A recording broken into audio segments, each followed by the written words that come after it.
So let's take a look at the teams Tanner Mangum will be facing in the next few weeks. Yeah, so much for easing him into things as the starter. 20th ranked Boise State tonight, at number 13 UCLA next week, followed by a trip to the Big House and Michigan at the end of September. What do you expect from Mangum in the next 3 games?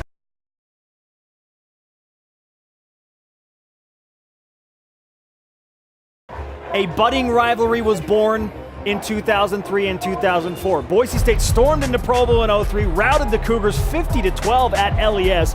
John Beck saw time as a freshman quarterback in that game. The Cougars made their first ever visit to the Blue in 2004, nearly pulled off the rare upset in Boise. BYU punter Matt Payne laid some big hits, but pushed the game-winning field goal wide left with 23 seconds left, BYU losing by 1. Now he faces his hometown team. Here's what the players and coaches have to say about Tanner and playing in LaVell Edwards Stadium. I grew up going to all the Boise State games. I loved BSU. I had some former teammates on the team. I know a lot of the coaches. So it'll be fun to see them again and to play against them. He's a very good football player. You know, what he's done from what I remember him in high school to where he is now, he looks bigger. He's stronger. He's obviously more mature, but even his mechanics and the way he threw it and moved around, you can tell he's improved. They've done a nice job with him. And so that's what he brings. He's confident and poised beyond his level of experience at the college level. And then he has an absolute cannon for an arm.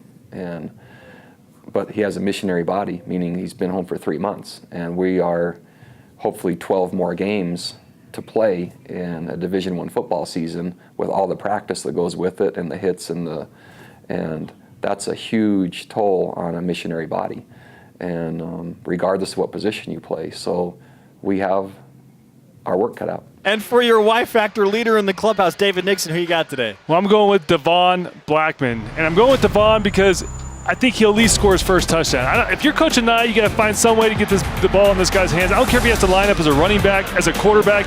Get him a touchdown. He has caught a pass in 9 consecutive games. He has 2 100-yard receiving games here in 2015, averaging 12.5 yards per catch, but he cannot find the end zone. So I'm going with Devon Blackman because I think he'll finally have his first touchdown as a BYU Cougar as a senior. So Devon will be my Y-Factor pick.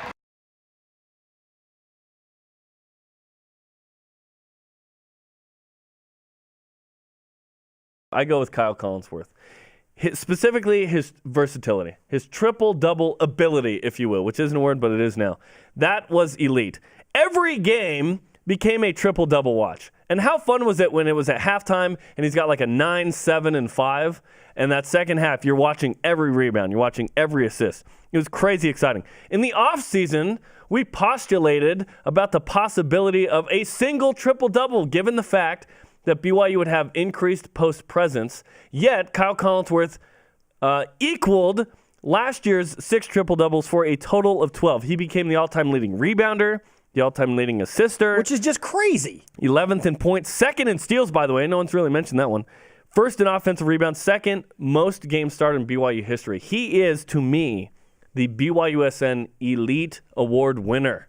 So last night we sent out a cutout of Jeff Judkins and said, okay, send in your best Photoshops. The response has been amazing. Okay, it has been hilarious. If you have not watched this, okay, there was just one on, he's on the Game of Thrones. Like, that's fantastic. He's just sitting there. The Mount Rushmore, the Abraham Lincoln, memorial in D.C., Lord of the Rings. This one's my favorite. We're showing it on BYUtv at Andrew Streeter _.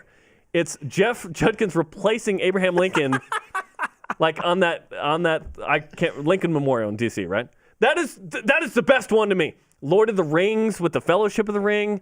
In the 20s, the construction crew. Taysom Hill leaping over Jeff Judkins against the construction Texas. crew that's eating lunch. He's just sitting on the big beam there. Yes, amazing. It's been amazing. Keep them coming using the hashtag BYUSN. Go follow at BYU Sports Station. You can go back and grab that cutout. It's been so funny, and we are going to use all of those in the Y Awards. The top-ranked rugby team beat Arkansas State 68-20. I said they'd win by 50. In the semifinal. So you were way off. They won by 48. Yeah. Yep. In the Varsity Cup semifinals. Isn't it supposed to be kind of close in the semis?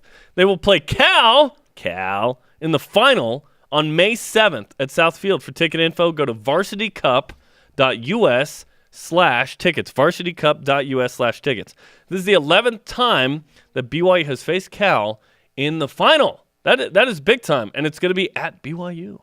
The drive for 5 straight national Anchor Boys strikes again. championships. You bet I do.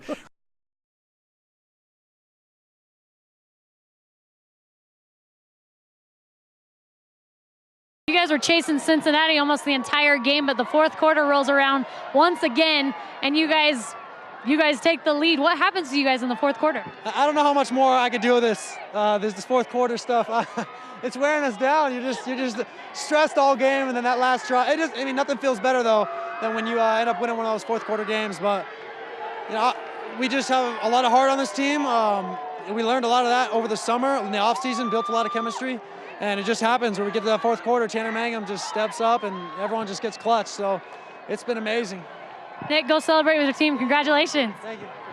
Algie, 4 touchdowns and 134 rush yards. How does it feel one game back from an injury and to have a night like this? It feels good. Just like last week, I'm just grateful to be out once again. And it was tough just being back out, but we got the job done. It was fun. What made the difference in the run game tonight? Our coaches challenged us. They challenged us no matter what, just to pound it as hard as we can, to hold on to the ball. And I think we did a good job of stepping up to that challenge. The game's tied and Tanner gives the ball to you. What's going through your head? Hold on to the ball. That's the number one thing. That's probably the last thing that could have happened in the game is just let go of the ball. And so that was the biggest thing, just holding on to the ball. So many ups and downs in tonight's game. How do you guys keep up your energy and confidence throughout that? I think build off of a lot of the good things that we did, but then correct. There's a number of mistakes that I could have done and that we all can work on, and so I think just that. What is the biggest thing you want to take from this game and moving forward into Cincinnati? Just continue with the momentum that we have. It was a huge win for us today, and I think just keep the guys motivated and just keep fighting. Thanks, Algie. Congratulations.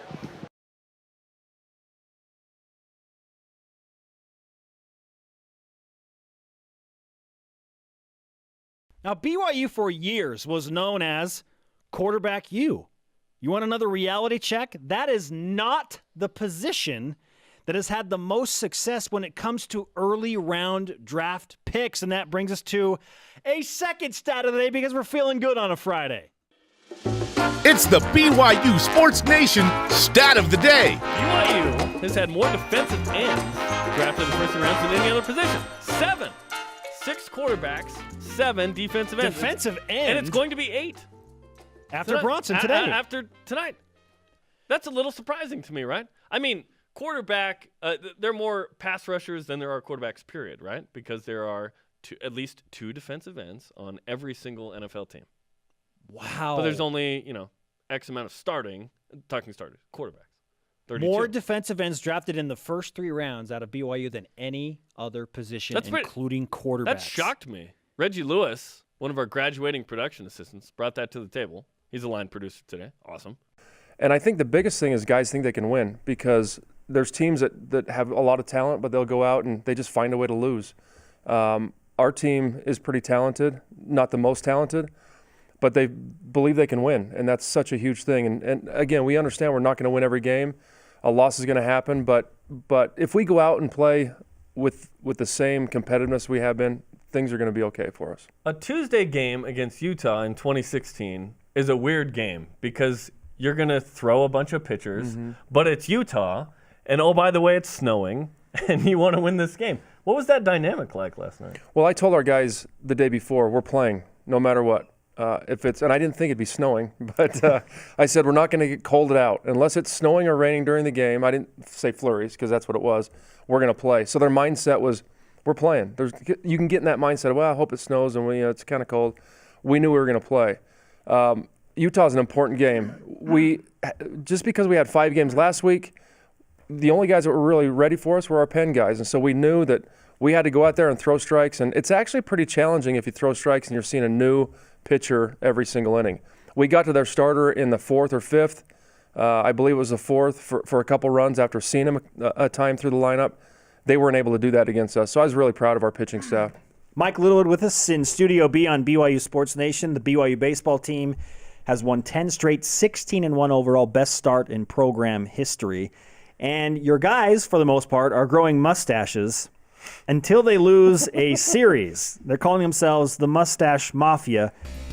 Future guests, Blaine Fowler, Kyle Brown of BYU Track and Field. Amazing story. He was the one that was hurt with the pole vault. I mean, we're talking life-threatening stuff. His story is incredible. His humor is unbelievable in the situation. Mitch Matthews, the elite receiver, seeking an NFL draft. Don't get me going, man. I love Mitch. Mike don't get me Littlewood going. on what the heck he's going to do about Maverick Buffo being gone for the season. Yeah. Russ Teal of Vea of BYU football director of operations, and Evan Brennan, NFL scout. Really cool stuff coming up. Today's Rise and Shout brought to you by Dexter and Dexter Help when you need it most. DexterLaw.com. Who gets it, Jerem? Men's volleyball. Champs, we got the trophy. Yeah.